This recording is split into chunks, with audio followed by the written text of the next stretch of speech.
evening, friends. I'm Ray Verma, director of English.com as well as director of Concord Academy.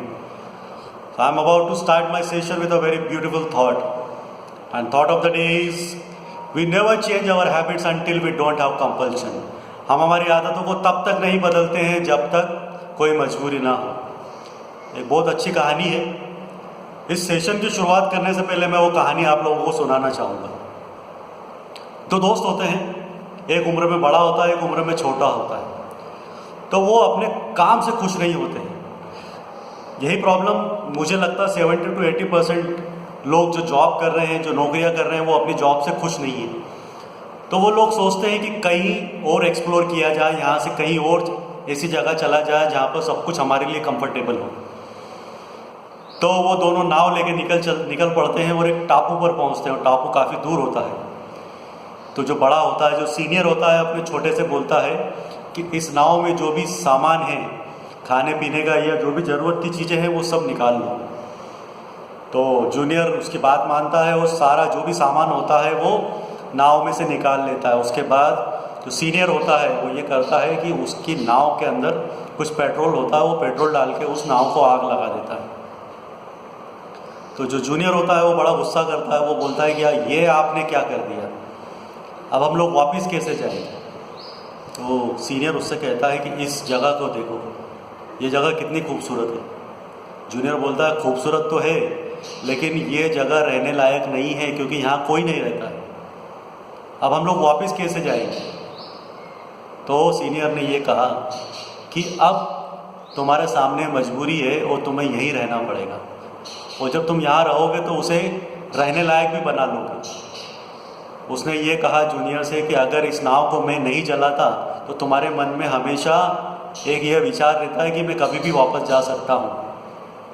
अब ये thought यहाँ पर बिल्कुल applicable है कि we never change our habits until we don't have compulsion. उसने वो आदत बदली और उस जगह को रहने लायक बनाया. तो दोस्तों, इंग्लिश के बारे में कुछ मिसकंसेप्शन है. जब भी मैं इंग्लिश पढ़ाने की बात करता हूँ तो कुछ दिमाग में ये आता है तो लैंग्वेज है और क्या इंग्लिश सीखने से हमारी लाइफ बन जाएगी. नहीं, ऐसा नहीं है. English is just a language.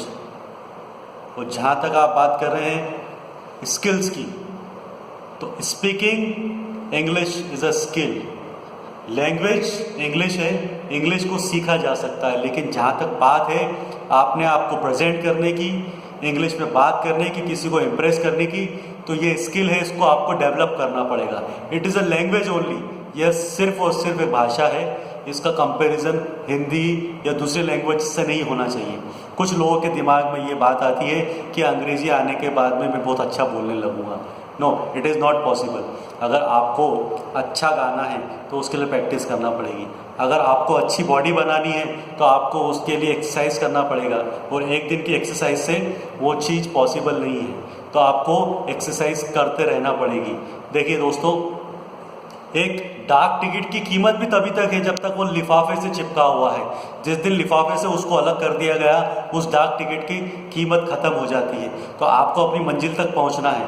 देखिए, स्टेप बाय स्टेप. मैं हमेशा कहता हूँ slow and steady always win the race.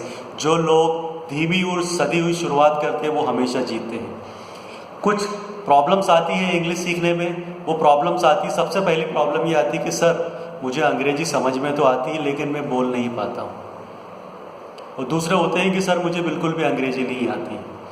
तो ये दो तरह के लोग होते हैं. पहली जो दूसरी बात है, मैं उसको बिल्कुल एक्सेप्ट करता हूँ कि जिनको बिल्कुल नहीं आती है वो लोग डेफिनेटली स्टार्ट कर सकते हैं शुरुआत से. लेकिन जो लोग बोलते हैं कि सर समझ में आता है लेकिन बोल नहीं पाता, वो अपने आप से झूठ बोल रहे हैं. क्योंकि अगर आपको समझ में आती है इसका मतलब है कि आप लोग बोल तो सकते हैं. ठीक है ना. अगली परेशानी ये आती है कि सर हम लोगों को वोकैब्स याद नहीं होते, वर्ड्स याद नहीं होते. तो वर्ड्स याद करने के लिए क्या किया जाए. तो वर्ड्स याद करने के लिए काम करते हैं मैं आपसे बोलता हूँ कि आप जाइए और डिक्शनरी खरीदिए. डिक्शनरी में से रोज़ 10-15 वर्ड्स याद करिए. लेकिन ये सिलसिला कितने दिन चालू रख पाएंगे आप लोग. जिससे कि हमारी आदत है, मैंने अभी जो थॉट लिया था वो पूरा एप्लीकेबल है यहाँ पर. हमारी आदत है कि हम लोग 3 से 4 दिन मेहनत करेंगे, 5वें दिन हम वापस से नॉर्मल हो जाएंगे. तो फिर किस तरह से इन वर्ड्स को, इन वोकैब्स को याद किया जाए. तो इनको याद करने के लिए मैं आपको एक टास्क देता हूँ। आप एक काम करिए, रोज़ 25 वर्ड्स मुझे याद करके बताओ और मैं आपको हर वर्ड याद करने के 50 रुपये दूंगा। बताइए अब आप लोग सीखेंगे या नहीं? तो हम लोग वही काम करना पसंद करते हैं जिसमें हमें कुछ फ़ायदा नज़र आता है। और ये देखिए, ये हिडन फ़ायदा है, it is a hidden profit. ये प्रॉफिट अभी आप लोगों को नहीं दिख रहा है। मुझे ऐसा लगता है कि इज्जत के मामले में कभी कॉम्प्रोमाइज़ नहीं होना चाहिए। हम लोग बड़े खुश हैं कि हम लोग जहाँ रहते हैं वहाँ पर हिंदी बोल के हम लोग हमारी इज्जत बचा सकते हैं, हम लोग हिंदी में बात कर सकते हैं, दैट्स ओके। लेकिन यहाँ पर आप अपने आप को समझाओ मत। इंग्लिश बहुत ज़रूरी है आप लोगों के लिए, और वो कब कहाँ आपको इंसल्टिंग फील करवा देगी आपको पता नहीं चलेगा। देखिए दोस्तों, 300 साल तक अंग्रेज़ों ने हम पर राज किया है, अब हमारी बारी है कि हम अंग्रेज़ी पर राज करें। चलिए आज हम लोग एक स्ट्रक्चर की शुरुआत करते हैं। कल हम लोगों ने सपोज टू का यूज़ सीखा था। किसी काम को करने की उम्मीद की जाती है आपसे, तो आप सपोज टू का यूज़ करते हैं। अब हम लोग पढ़ने जा रहे हैं अबाउट टू का यूज़। अबाउट टू का मतलब होता है कि आप किसी काम को करने वाले हैं। मैं आपको पढ़ाने वाला हूँ, तो I am about to teach you. मैं खेलने वाला हूँ, I am about to play. आप गाना गाने वाले हैं, you are about to sing a song. मैं तुम्हें 100 रुपये देने वाला हूँ, I am about to give you 100 rupees. हमेशा ध्यान रखना, I am about to give you का मतलब है मैं तुम्हें देने वाला हूँ। और क्या देने वाला हूँ? 100 रुपीज़। 100 रुपीज़ बाद में आएगा। अगर मैं सिर्फ इतना बोलता हूँ कि मैं 100 रुपये देने वाला हूँ, तो I am about to give 100 rupees. तुम मुझे पढ़ाने वाले हो। कौन पढ़ाने वाला है? तो जो पढ़ाने वाला है उसको पहले लाना है आपको। तो you are about to teach me, you are about to teach me. मैं नहीं जाने वाला हूँ, I am not about to go. Show शुरू नहीं होने वाला है, show is not about to begin. क्या आप कल बाजार जाने वाले हो? Are you about to go to market tomorrow? क्या आप हिंदी से अंग्रेजी में अनुवाद करने वाले हैं? Are you about to translate Hindi to English? वह कहाँ जाने वाला है? Where is he about to go? आप क्या सीखने वाले हैं? What are you about to learn? ठीक है ना। अब कुछ ऐसे इंट्रोगेटिव वर्ड्स हैं जिनका यूज़ हम लोग आज करना सीखेंगे।